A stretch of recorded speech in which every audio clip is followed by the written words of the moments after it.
So it's still summertime, we're still on a mountain, and we still have an active person who needs to be mic'd up.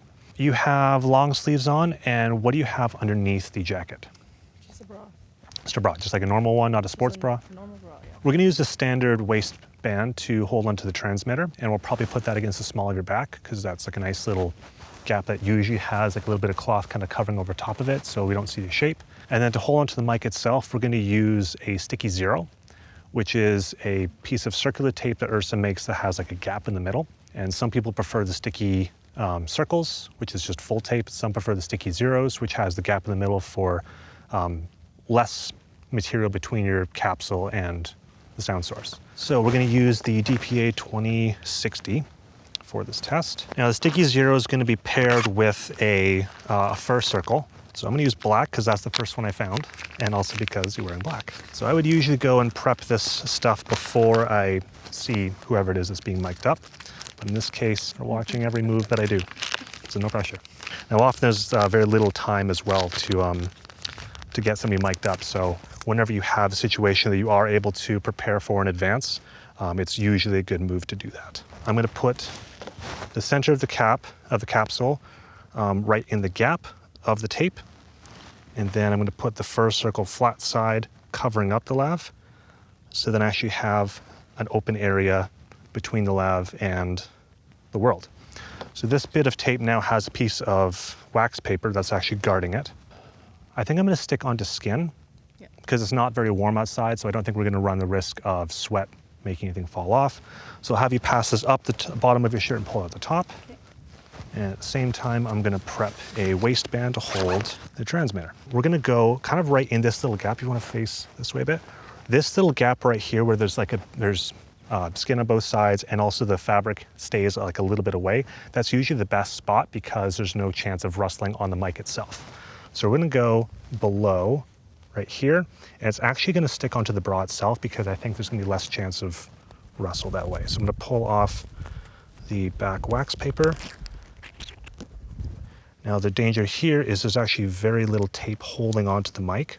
So I'm just gonna push this right here and nice firm press around it so then it's not going anywhere.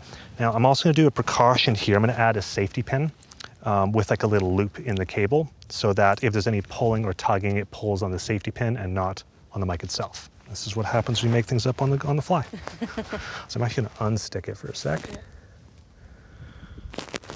So after a rethink, the tape actually came off very quickly from the bra material. So we're gonna end up going on straight onto skin just because it's not sticking to this particular material. I'm gonna tie a quick knot before I do that because what I'm noticing is if the tape comes off that easily, any amount of movement will probably make the tape fall off and it'll be at the most inconvenient time. So I wanna have all the strain taken up by the cable itself and not by the mic. So I've tied a little knot in the cable, which I'm then going to poke a safety pin through after we're done, and that's gonna be the strain relief. I'm actually gonna add a sticky circle on the back of that. So these are just standard sticky circles. Right here we have the mic in the center of the Sticky Zero.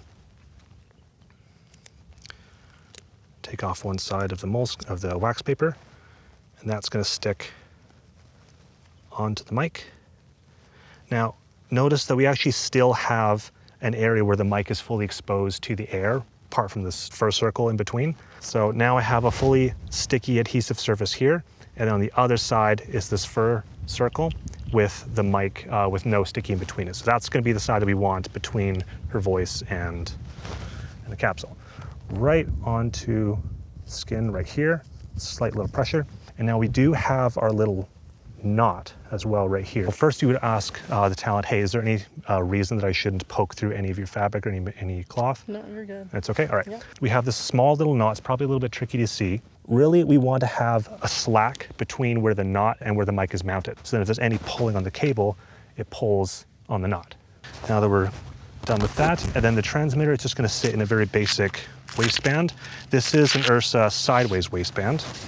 So the reason I like these is transmitter is actually going on the outside, which makes it easier if you ever need to get at it later on for any reason. And they actually keep the aerial just slightly separated from skin because skin has a way of reducing range because of how much water is in our skin, and water and aerials don't mix well. So have you spin the face that way and just lift up the back of your shirt a bit. I'm gonna have you pass that around to me. And then we're gonna go to a comfortable tightness with the band. This one's got a lot of extra length on it. Then afterwards, we're just gonna tuck the rest of the excess cable into the band just like that. And I always ask, can you just move your shoulders around? Just a little bit of movement, make sure nothing's pulling or tugging or uncomfortable in any way. Does it feel all good? Feels good. Let's have you wander around and talk about your hiking experience. I'm talking again. about fishing now. Well, I haven't caught a rainbow trout yet, so that's the goal this year. So there is a bit of a breeze out here, but because of that fur circle on the outside and all the material on top, we shouldn't be hearing any wind, but future me is gonna find that out.